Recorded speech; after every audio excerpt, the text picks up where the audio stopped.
अभी हम बात करने वाले हैं अपने सेक्शन बी के क्वेश्चन नंबर 17 के अंदर।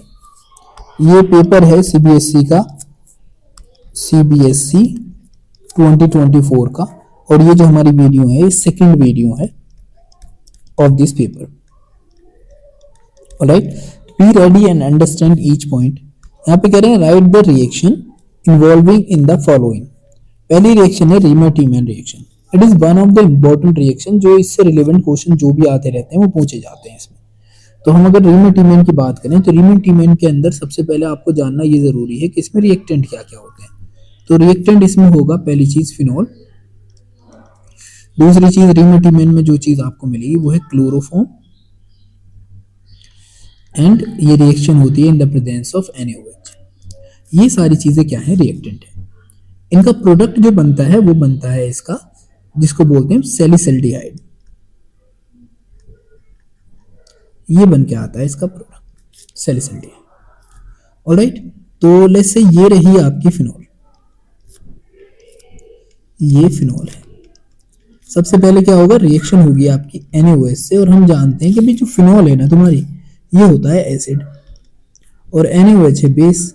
तो इन दोनों के बीच में जब रिएक्शन होगी तो निकलेगा क्या, अभी वाटर निकलेगा और सॉल्ट बन जाएगा। तो ये बन के आ गया हमारा सॉल्ट, ये बना हमारा सॉल्ट। ये आ गया हमारा यहाँ पर NaONa, इस तरीके से, ये पॉजिटिवली चार्ज और निगेटिवली चार्ज। अब क्या होता है, ये बन गया हमारा फिनॉक्साइड आयन, फिनॉक्साइड आयन।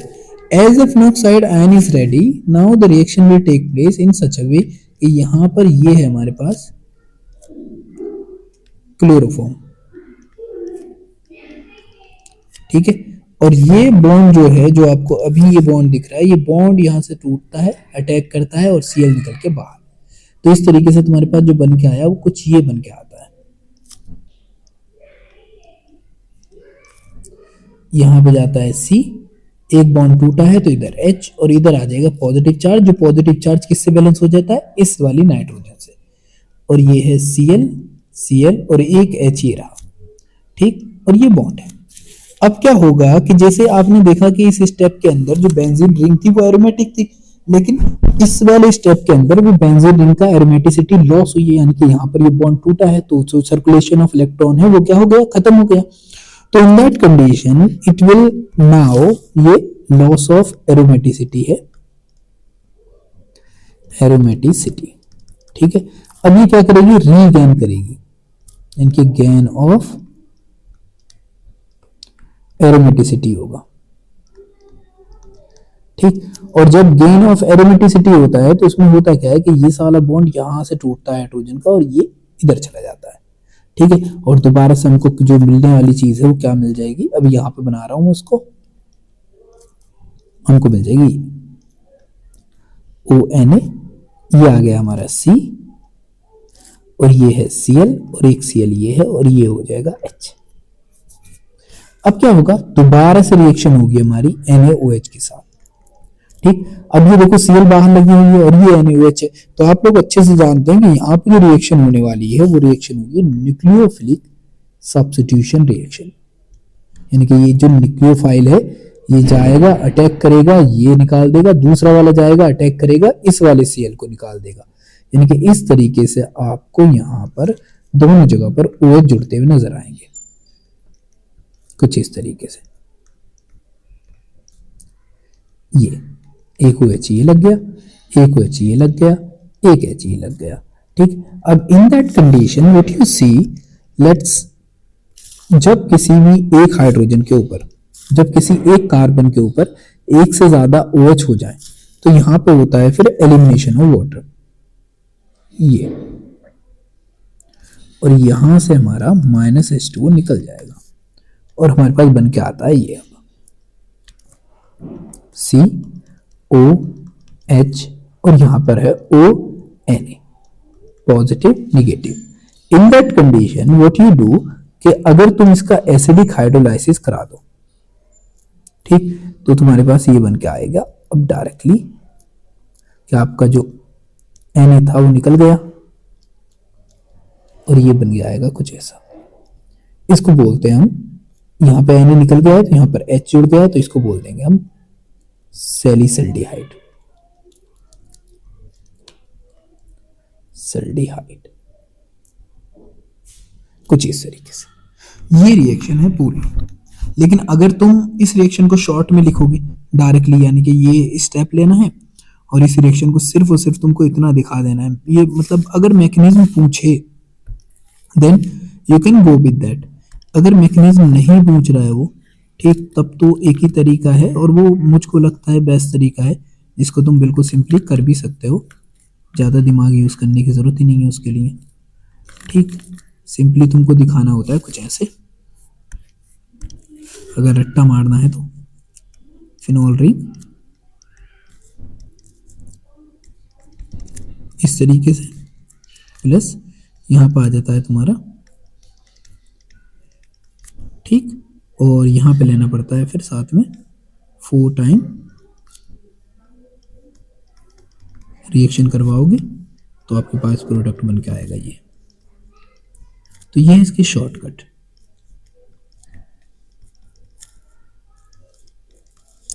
ठीक है, डायरेक्टली ये प्रोडक्ट बन जाएगा, साथ में निकलता है इसका 3 टाइम NaCl, ठीक, और साथ ही में इसी तरीके से पूरी रिएक्शन कंप्लीट हो जाती है और सेकंड पॉइंट में हाइड्रोलाइसिस करा देते हैं, फर्स्ट पॉइंट में ये सारा मटेरियल होगा।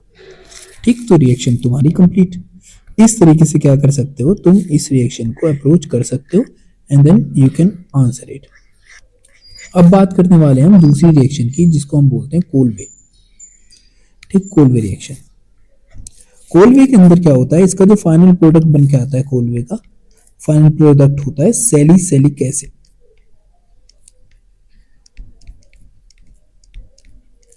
ठीक है, इसमें क्या करना है आपको, कोलवे रिएक्शन में क्या होता है कि इसमें फॉर्मेशन होता है सैलिसिलिक एसिड का, जिसके अंदर आप फिनॉल की रिएक्शन कराते हो कुछ इस तरीके से।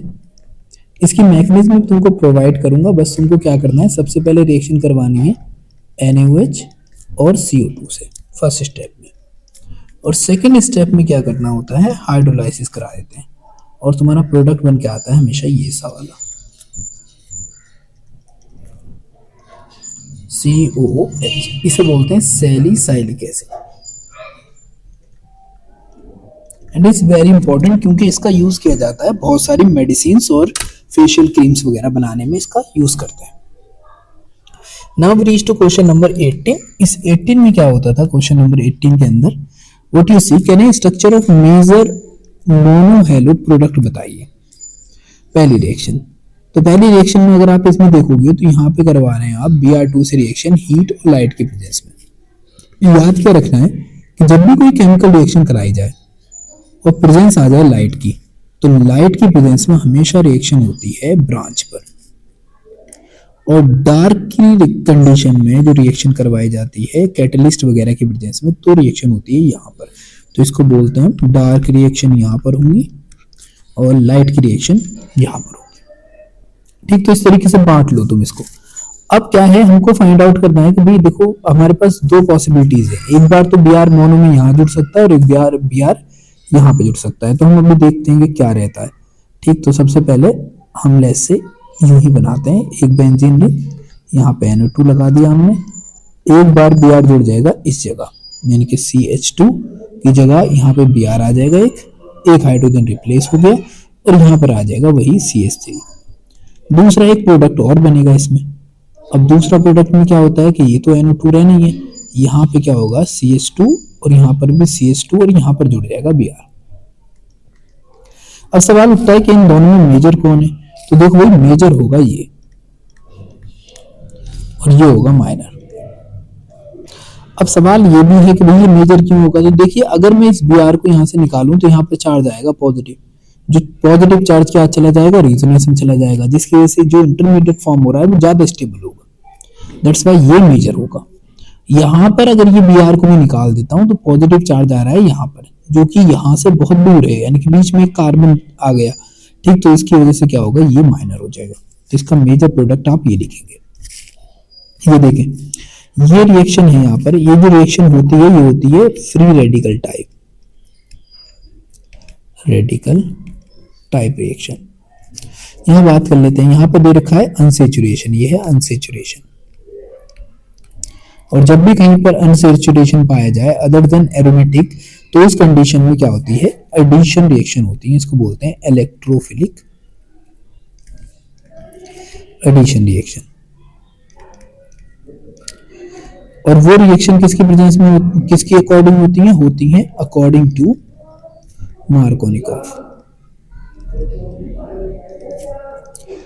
Markovnikov's rule. ठीक, मार्कोनिकॉफ्स क्या कहता है कि देखो भाई, जो भी हाइड्रोजन है वो उस कार्बन से जुड़ेगा जिसके पास ज्यादा नंबर ऑफ हाइड्रोजन होती है। यहाँ पर क्या है, स्ट्रक्चर कुछ ऐसे है, ये 1 2 नहीं, यहाँ पे कुछ नहीं, यहाँ तो है ही नहीं फिर। ठीक है, तो ये तो है ही नहीं फिर। ठीक है, तो इस कंडीशन में एक हाइड्रोजन इधर है और इधर कोई भी हाइड्रोजन नहीं है, दैट्स वाई यहाँ पर कम हाइड्रोजन है। और हाइड्रोजन किस पर जुड़ेगा, जिस पर हाइड्रोजन के नंबर क्या हो, ज्यादा हो। तो इन दैट कंडीशन हम क्या करेंगे, इसको बनाएंगे यूं, यहाँ पर CH2 जुड़ा है, CH3 जुड़ा है, एक I जो था वो जुड़ेगा यहाँ पर जिसके पास लेस नंबर ऑफ हाइड्रोजन होंगे, और दूसरा वाला जो हाइड्रोजन है वो पहुंच जाएगा इसके पास। इस तरीके से तुम्हारे पास जो मॉलिक्यूल है उसका प्रोडक्ट बन के आना चाहिए। ठीक है, इनको थोड़ा टाइम लगेगा, बट जब तक आप रिवाइज नहीं करोगे तब तक थिंग्स विल बी सेम, जैसा आप मान के चल रहे हो अभी तक। अभी हम बात करने वाले हैं, कह रहे हैं कि थर्मल डिकम्पोजिशन करवाते हैं हम ऑफ एन एसिड, जिसको हमने फर्स्ट ऑर्डर रिएक्शन के तौर पर हम करा रहे हैं।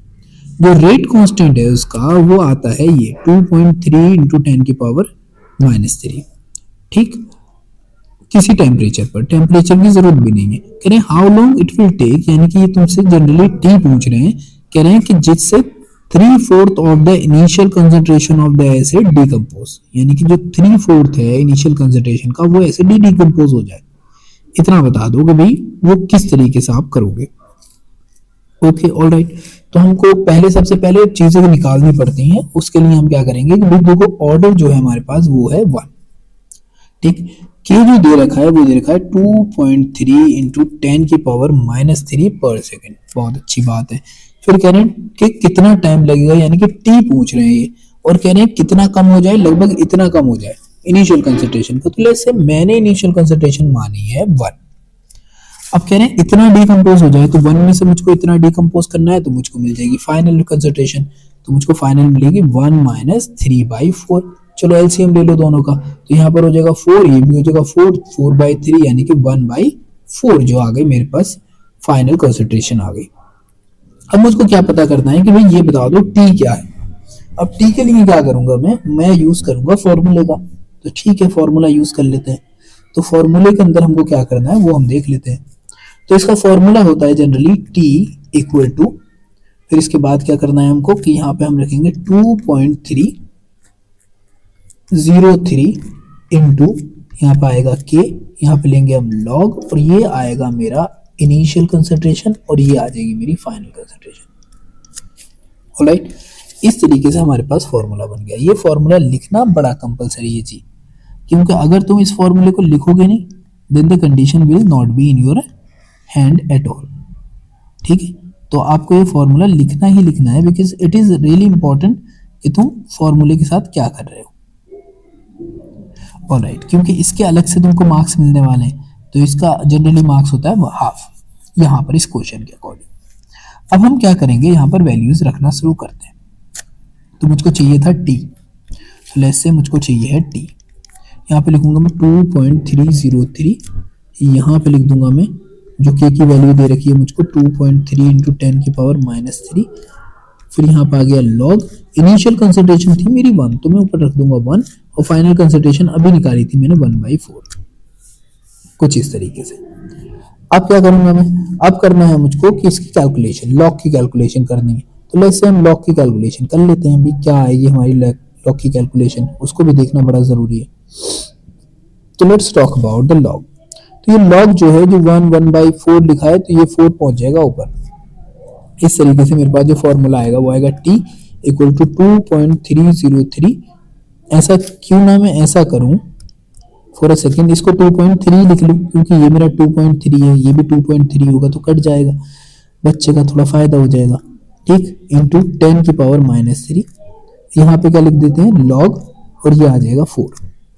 ठीक, इस 2.3 से ये वाला कट गया, तो t बराबर आता है मेरा कितना, इसको 10 की पावर -3 को हम ऊपर ले गए तो ये हो गया प्लस का 3, और log 4 की वैल्यू होती है 0.021, इस तरीके से।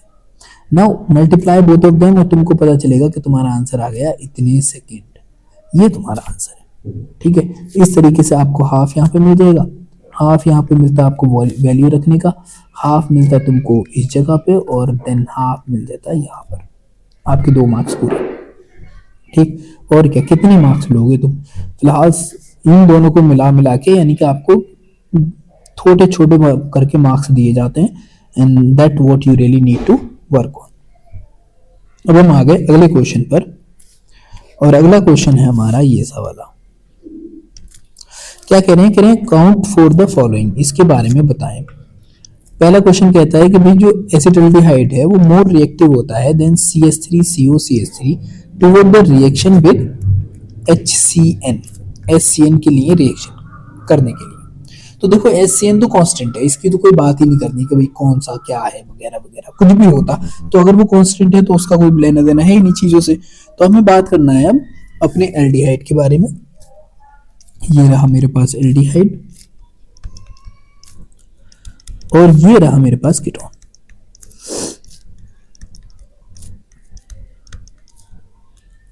ठीक है, अब दोनों के पास क्या है, कार्बोनिल ग्रुप है, इसके पास भी कार्बोनिल ग्रुप है और इसके पास भी कार्बोनिल ग्रुप है। इसके पास एक मिथाइल ग्रुप है और इसके पास 2 मिथाइल ग्रुप है। ठीक है, अब अगर हम बात करें इन मिथाइल ग्रुप के सेंस में, अगर हम बात करते हो लेट्स से, तो व्हाट यू नोटिस कि भाई जो एक मिथाइल ग्रुप होता है ना, एक मिथाइल ग्रुप वो इलेक्ट्रॉन डोनेट करता है because it is a electron donor group. यहाँ पे 2 मिथाइल ग्रुप हैं तो ये दोनों भी डोनेट कर रहे होंगे। किसको डोनेट कर रहे होंगे? ये दोनों दे रहे होंगे इलेक्ट्रॉन इस वाले कार्बन को, ये एक यहाँ पे दोनों दे रहे हैं इस वाले कार्बन को, और ये जो है ये पार्शियली निगेटिव है और ये पार्शियली पॉजिटिव है। ऐसे ही ये पार्शियली पॉजिटिव है और ये पार्शियली निगेटिव है क्योंकि पोलर बॉन्ड है, बोथ आर पोलर। लेकिन सवाल ये उठता है कि कौन सा वाला कार्बन है जिसके पास इलेक्ट्रॉन डेंसिटी कम है। तो देखो यहां पर इलेक्ट्रॉन देने वाले 2 ग्रुप, तो इस कार्बन के ऊपर इलेक्ट्रॉन डेंसिटी क्या होगी? ज्यादा, इलेक्ट्रॉन डेंसिटी मोर होगी, डेंसिटी मोर। किसकी कंपेयर में? इसकी कंपेयर में। इसके पास इलेक्ट्रॉन डेंसिटी क्या होगी? कम होगी, डेंसिटी लेसर होगी। किसकी कंपेयर में? इस कीटोन की कंपेयर में। अब अगर जिसके पास इलेक्ट्रॉन डेंसिटी कम होगी वो न्यूक्लियोफाइल को अपनी ओर ज्यादा अट्रैक्ट करेगा। यानी कि ये जो रिएक्शंस देते हैं नॉर्मली, ये रिएक्शन देते हैं nucleophilic addition reactions, nucleophilic addition reactions. तो ये क्या करेगा? जिसके पास इलेक्ट्रॉन डेंसिटी कम है वो न्यूक्लियोफाइल को ज्यादा अट्रैक्ट करेगा, दैट्स व्हाई ये क्या हो जाएगा? ज्यादा रिएक्टिव हो जाएगा और ये कम रिएक्टिव हो जाएगा। तुमको यही बात लिखनी है अपने पॉइंट्स में, ठीक? कि भाई जो कार्बोनिल कार्बन होता है वो क्या होता है?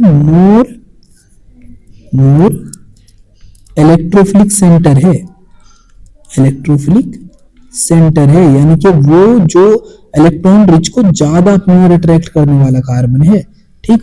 जबकि कीटोन के पास क्या होते हैं? 2 मिथाइल ग्रुप होने की वजह से वहां पर इलेक्ट्रॉन डेंसिटी ज्यादा बढ़ जाती है, ठीक? दूसरी चीज क्या है? ये जो 2 मिथाइल ग्रुप हैं ये क्रिएट करेंगे, create steric hindrance.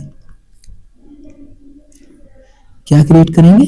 Steric hindrance. और यहां पर एक है तो इसके पास एक छोटी जगह है, यानी कि यहां पर क्या है? लेस स्टेरिक हिंड्रेंस है, स्टेरिक हिंड्रेंस है, ठीक है? तो इस तरीके से तुमको बताना है कि भाई जो कीटोन होती है उसमें स्टेरिक हिंड्रेंस भी ज्यादा होती है और जो सेंट्रल कार्बन है जो वो क्या है?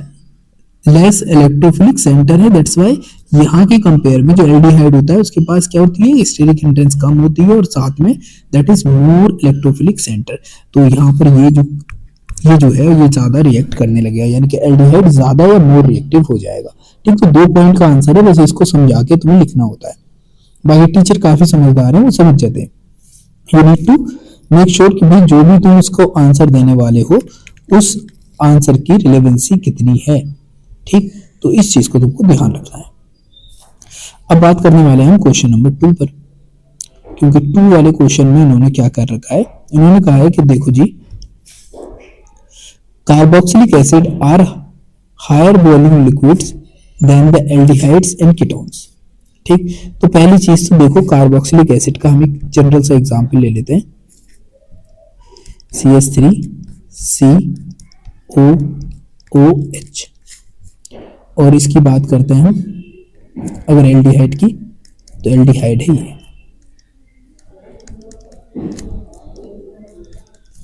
ठीक, और कीटोन है ये।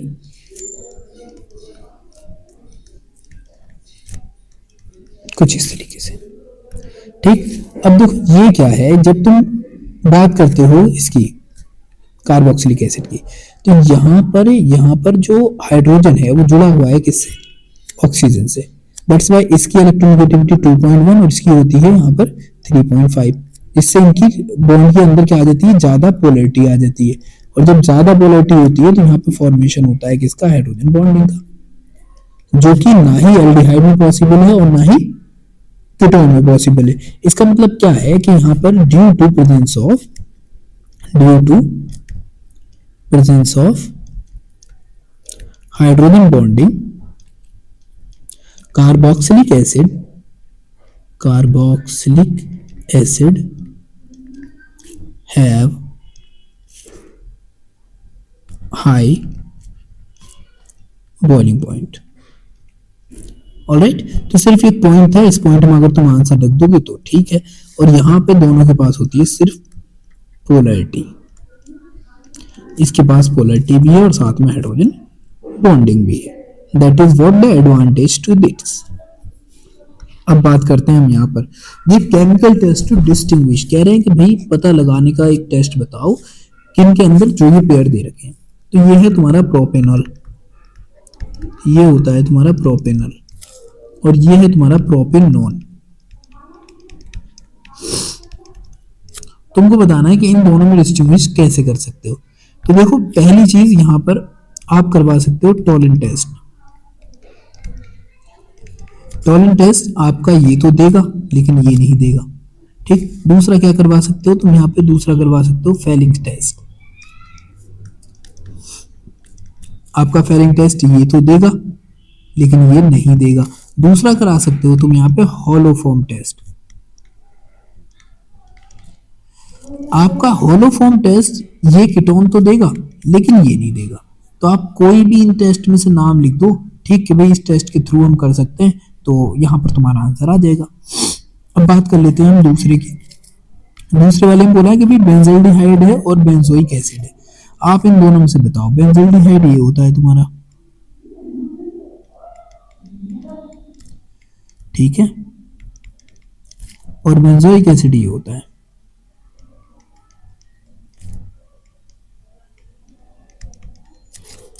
ऑलराइट, चलो जी करवा लेते हैं। पहला क्या हो सकता है, टोलिन टेस्ट। ठीक, ये नहीं देता और ये दे देता है। यहां पे फेलिंग टेस्ट वाला कॉन्सेप्ट नहीं आएगा, बिकॉज फेलिंग टेस्ट के केस में क्या होता है, कभी भी जो एरोमेटिक एल्डिहाइड्स होते हैं वो फेलिंग टेस्ट नहीं देते। दूसरी रिएक्शन आ जाती है ये सोडियम हाइड्रोजन कार्बोनेट, ये रिएक्शन करता है और कार्बन डाइऑक्साइड प्रोड्यूस करता है, बट ये रिएक्शन नहीं कर पाता। तो दूसरा टेस्ट तुम्हारा ये आ जाएगा। ठीक है, इस तरीके से तुम मल्टीपल टेस्ट का कोई भी नाम लिखने के बाद जो टेस्ट तुमको पता हो क्लियरली, आप उसका आंसर दे सकते हो। तो एक नंबर तुमको यहाँ पे मिलता और एक नंबर यहाँ पे मिल जाता। ठीक है, तो ये बिल्कुल जनरल सी बात है। अगर तुम इसके टेस्ट कर पा रहे हो तो दैट्स वाई यहाँ पे तुमको अच्छे मार्क्स लाने से कोई भी नहीं रोक सकता। अब बात करते हैं हम 21 की। 21 के अंदर क्या होता है कि यहाँ पे रिएक्शन करवानी है ग्लूकोज की। ग्लूकोज क्या है, ये है ग्लूकोज जी। ठीक से बनाता हूँ इस ग्लूकोज को, नहीं तो ये तुम्हारा ग्लूकोज खत्म कर देगा। ये है तुम्हारा ग्लूकोज, फिर से एक गलती हो गई, ये, और ये बनाने है तुमको 4 टाइम। 4 टाइम यहां पे आएगा CH2OH। ये टर्मिनल मिथाइल ग्रुप बोलते हैं इसको, ये टर्मिनल हो जाएगा तुम्हारा, और ये तुम्हारा एल्डिहाइड ग्रुप आ गया। इसी वजह से ग्लूकोज को बोलते हैं एल्डो हेक्सोस शुगर, ठीक है, क्योंकि एल्डिहाइड ग्रुप है, 6 कार्बन है और ओस लगाते हैं हम शुगर के लिए, ठीक है। अब बात करते हैं हम, सबसे पहले अगर हम इसकी रिएक्शन करवाएं लेस से, अगर मैं इसकी रिएक्शन करवाता हूं HI के साथ, साथ में हीट करना ही पड़ता है, तो ये क्या करता है, जितने भी इसमें हाइड्रोजन और OH ग्रुप हैं और साथ में हाइड्रोजन है, उन सबको हटाने के बाद ये देता है तुमको ये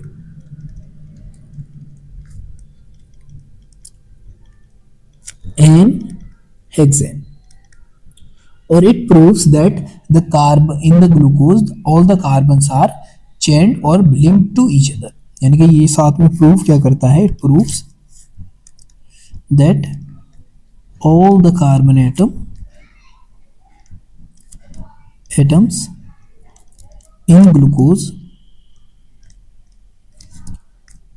bonded or linked to each other,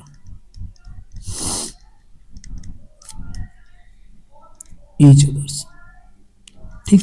दूसरा पॉइंट क्या आता है हमारा, वो आता है कि भाई अगर हम इसकी रिएक्शन करवाएं Br2 से, यानी कि अगर मैं इसकी रिएक्शन करवा दूं Br2 से, Br वाटर से, तो ये है माइल्ड ऑक्सीडाइजिंग एजेंट। और इसकी खास बात क्या है, इसकी खास बात ये है कि it proves that aldehyde contains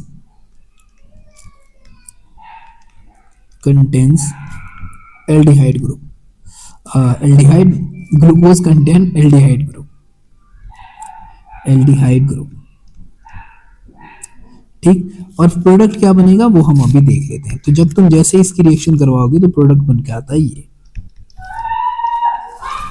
मैं इनको सबको साथ में लिख देता हूँ, यहाँ पे फूल लगा दूंगा, फिर ये आ जाएगा CH2OH। इसको बोलते हैं ग्लूकोनिक एसिड। ये प्रोडक्ट कब बनता है, जब हम रिएक्शन करवाते हैं Br2 से, यानी कि ये ऑक्सीडाइज कर देता है एल्डिहाइड ग्रुप को इनटू कार्बोक्सिलिक ग्रुप के अंदर। That is what we need to understand through them. और ये जो क्वेश्चन था तुम्हारा, ये एक मार्क्स के लिए था, तो अगर तुम सही करते इसको तो एक यहाँ से मिलता और एक मार्क्स यहाँ से मिलता, ठीक है। तो इस तरीके से क्या है, तुम इस तरीके से इन क्वेश्चंस को सॉल्व कर सकते हो।